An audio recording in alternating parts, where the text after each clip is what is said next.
ये है वामपंथी नेताओं की असलियत।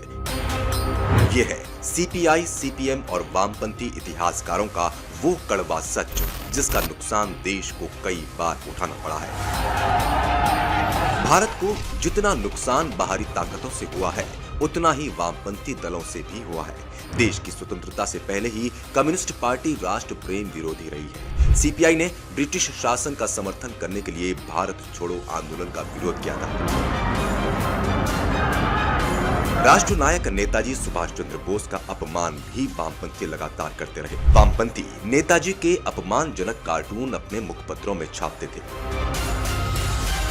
भारत में वामपंथ का इतिहास संस्कृति विरोधी, सनातन विरोधी और देश विरोधी रहा है। 1962 में जब भारत पर चीन ने युद्ध थोपा था, तब ज्योति बसु ने कहा था कि चीन कभी भी हमलावर नहीं हो सकता। इतना ही नहीं, 1962 के युद्ध के दौरान जवानों को खून देने का विरोध कम्युनिस्ट पार्टी के कॉमरेडों ने किया था।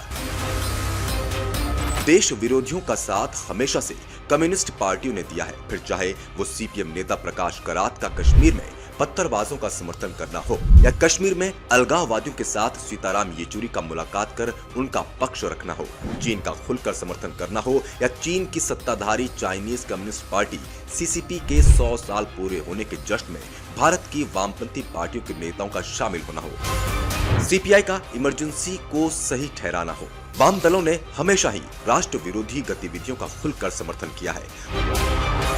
भारतीय इतिहास के साथ भी कम्युनिस्ट समर्थकों ने जमकर खिलवाड़ किया।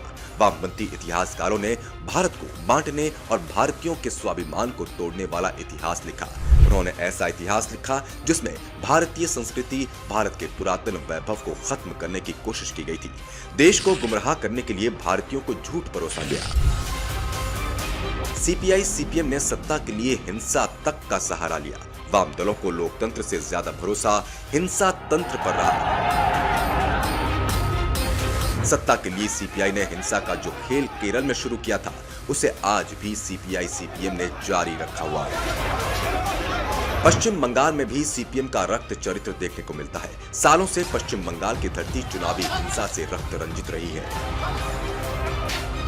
देश विरोधी, संस्कृति विरोधी और सनातन विरोधी कम्युनिस्ट पार्टियां सीपीआई और सीपीएम आज घमंडिया गठबंधन में शामिल होकर देश को फिर से कई दशक पीछे ले जाने का षड्यंत्र रच रहे हैं। सीपीआई और सीपीएम घमंडिया गठबंधन के साथ आकर भारत के गौरवशाली इतिहास के सच को फिर से बदलने का सपना पाल रही है। घमंडिया गठबंधन में शामिल सीपीआई और सीपीएम फिर से अपने एजेंडे को आगे बढ़ाने के लिए भारत विरोधियों के साथ हाथ मिला चुकी है।